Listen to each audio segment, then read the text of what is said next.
This is the 117 Podcast with your host, Rafael Hernandez. Welcome, my friends. Congratulations, we got him. Bartomeu has finally resigned, and it is with immense happiness that I record this.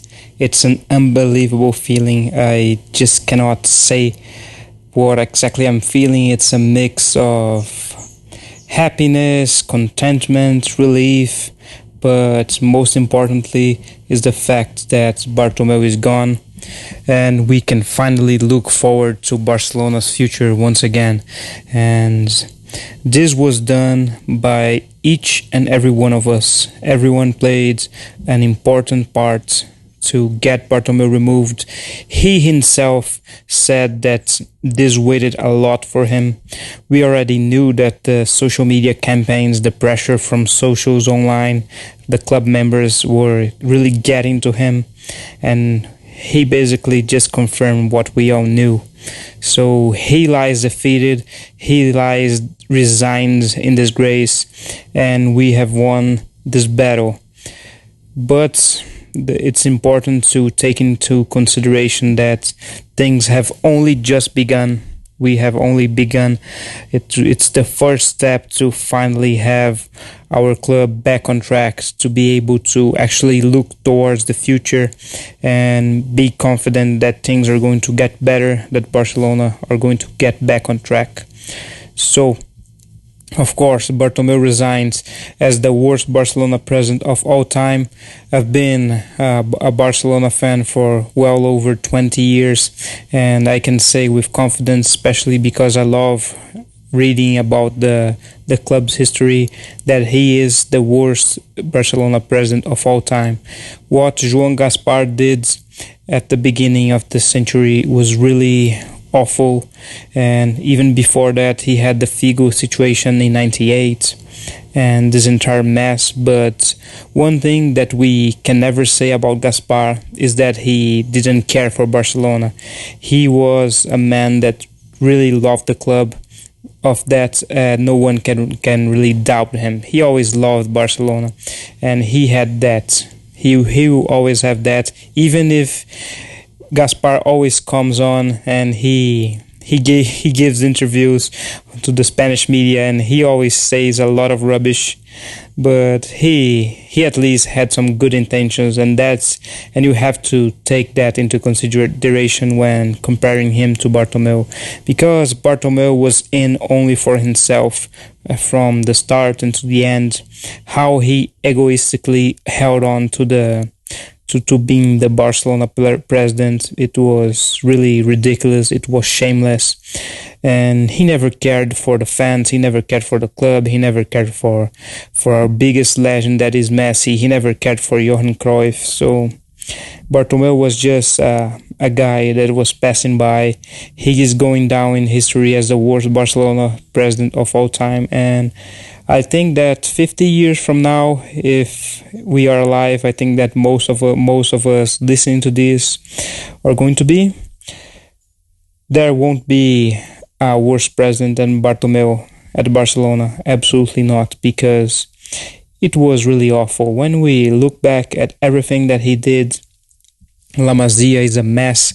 He had the temerity of actually going to a final press conference and saying that he did a lot of good for La Masia. Where? I don't know. He was absolutely disastrous for La Masia.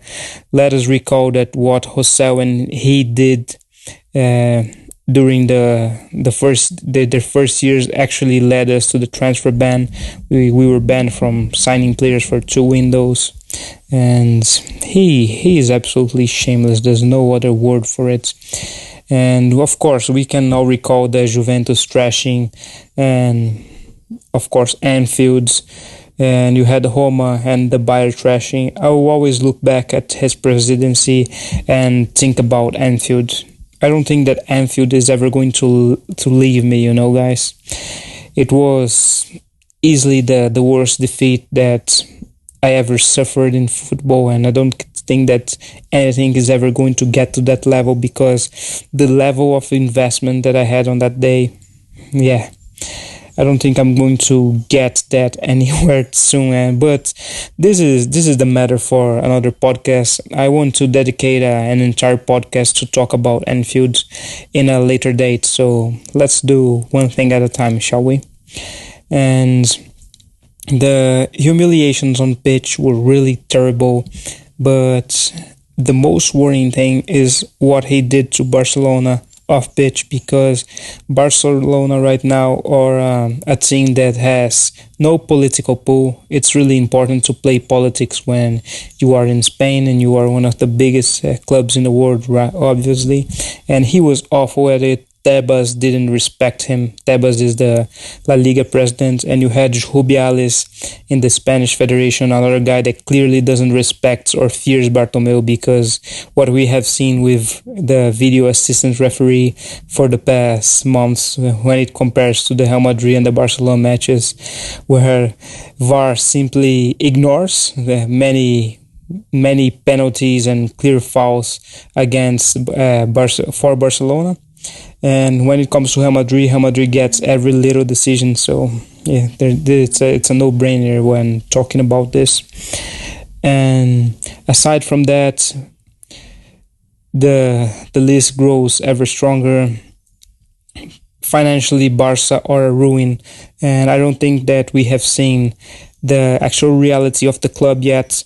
In his final press conference as Barcelona president, Bartomeu said that the managing committee actually needs to keep renegotiating the players' contracts, or the club is going to be in trouble. Yeah, when I heard this, it immediately came to me that the reality is as follows. The financial situation that Barcelona finds itself into is a lot worse than we know. Because if renegotiating the players' wages after cleaning the wage bill so much without Suarez and all of the other players, it's really strange and really worrying. I don't know what's really happening at the club, and no one does except Bartomeu and the people inside. And the next president is going to be in deep trouble when he takes over. What we can find, I can only speculate, but I would say that we already know that Bartomeu took the Goldman Sachs loan. We already know that he used 100 million of that to pay the wages. So we already know that Barcelona doesn't have enough money to pay the footballers and the workers at the club. So this is really worrying, but it might be deeper than that. We don't know what happened with the Griezmann loan. Let us recall that the club didn't have money to sign Griezmann, and we took a loan from an American fund. We don't know which American fund was that until today. We don't know if it was paid. It likely wasn't. And you have the Serginho Dest signing. I'm not saying that Dest was a bad signing. Absolutely not. This isn't about the player. But Bartomeu reached an agreement with Ajax to only pay around 100 or 200,000 euros, yes, up front, and the rest is going to be paid over the next 2 or 3 years. So yeah, you're already damaging the next club, the next management with your poor decisions. So this kind of thing is really, really dirty. And Bartomeu also went there on the press conference and said that he accepted Barcelona to enter the European Super League and the revamped Club World Cup. For those that don't know, FIFA wants to expand the Club World Cup to a bigger competition, and they have spent a lot of money on that. And it's funny because Barcelona aren't qualified to play in the Club World Cup by its rules, because Barcelona hasn't won the Club World Cup. It hasn't reached the Champions League final. It hasn't won a Champions League. It hasn't won a Europa League. So you're accepting entering a competition that you can't even qualify. That's ridiculous. And explaining the Super League a bit. The idea behind the Super League is something that the European Clubs Association has been working for a long time.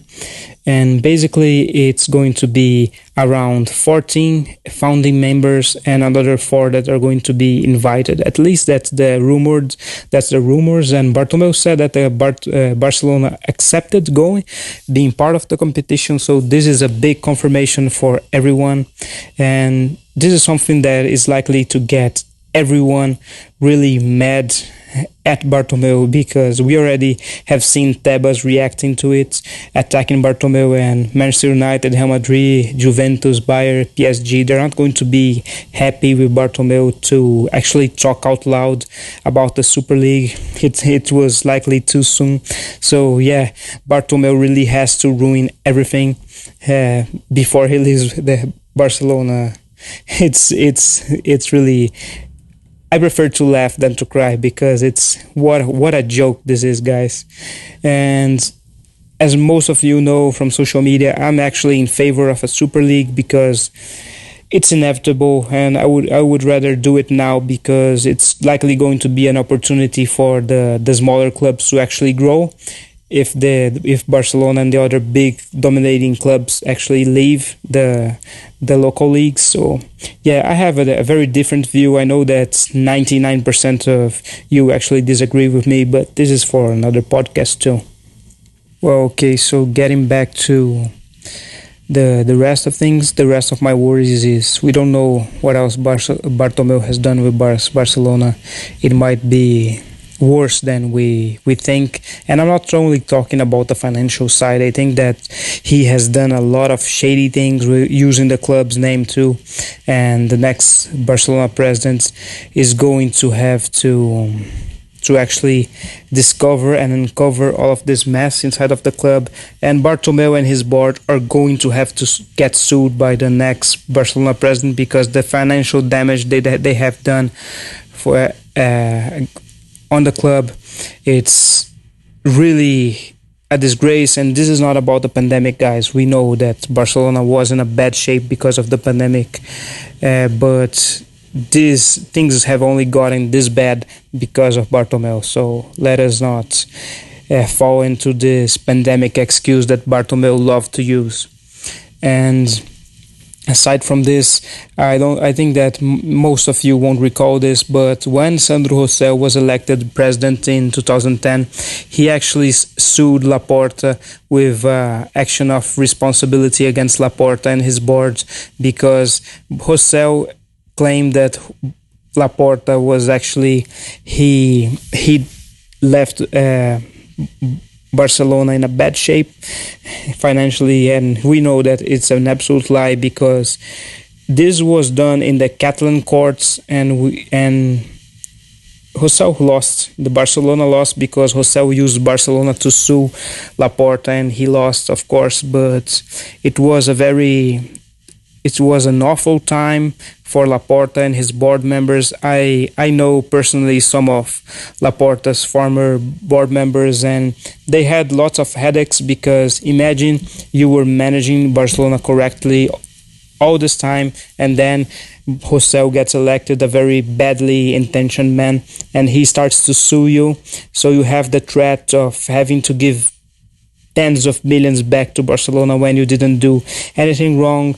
And let us recall that the judiciary system, not only in Spain, but I would say everywhere, is sometimes very unfair. So imagine if one of Rosell's lies using Barcelona actually worked, Laporta and his board members could be in deep trouble. So yeah, it's one of the dirtiest things that Rosell and Bartomeu did with Barcelona for the past 10 years.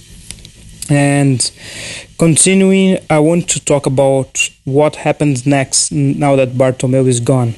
So Tusquets is the name of the guy that is going to be heading the managing committee until the next Barcelona president is elected. So who is this guy? He was actually the treasurer of Barcelona over 40 years ago. He was the youngest treasurer in the club's history. He was only 27 years old, and he has done lots of things involving banking and funds and all of this kind of thing that involves money. So is he a bad guy? No, he's not a bad guy as far as I know. You know how it is with Barca, you never know, but I have talked to a few people that I really trust and that actually know him, and I haven't heard anything bad about him. So that's a really good sign. So what is Tusquets going to do? Yeah, his name is really Tusquets. It's not Busquets. So you're actually hearing this correctly. So Tusquets is going to have to call an assembly and everything, and he's the one responsible to call for elections. So he has 3 months to call for the Barcelona presidential elections. Is he going to take that long? I don't know, but the earliest that we can have an elections now that Bartomeu and his board resigns is 32 days from now, because you need an assembly, you need 7 days for a campaign, presidential campaign. So there's a lot of things to sort out before the next Barcelona president has to be elected. So long way to go, but until January we are going to be having a new Barcelona president. So don't be worried, guys. I think that things are going to turn out well until then. Hopefully, you never know, but I am optimistic, and you know how it is, guys. If I am optimistic, it's because things are really looking good. Otherwise, I would be complaining, right? And finally, let's talk Messi's future. Lots of people have asked me this. Okay, so now that Bartomeu is gone, is Messi going to stay, or is he going to leave? I don't know. No one knows, and it's up to Messi. He isn't happy being at Barcelona. Bartomeu was part of the problem. So the next Barcelona president is going to be elected until January. So the next president is going to have a big opportunity of sitting down with Messi and say, okay, Messi, do you really want to leave? I want to persuade you to stay. And maybe it's going to work, maybe it's not. If we start talking about Messi's future right now when we don't even have a president, I think that we are wasting our time. So finally, my favorite candidate and the most qualified guy, the most qualified man to become Barcelona president, in my opinion, is Victor Font. I have talked with Victor Font many times, so I know he's a very transparent person. He has fantastic ideas about the club. So I know that he is the most qualified, and I've known him personally for 5 years already. So it's not like I met him last week, guys. Just to make this clear. And the other good option, if Font doesn't win, let us just say that Font is my first choice candidates.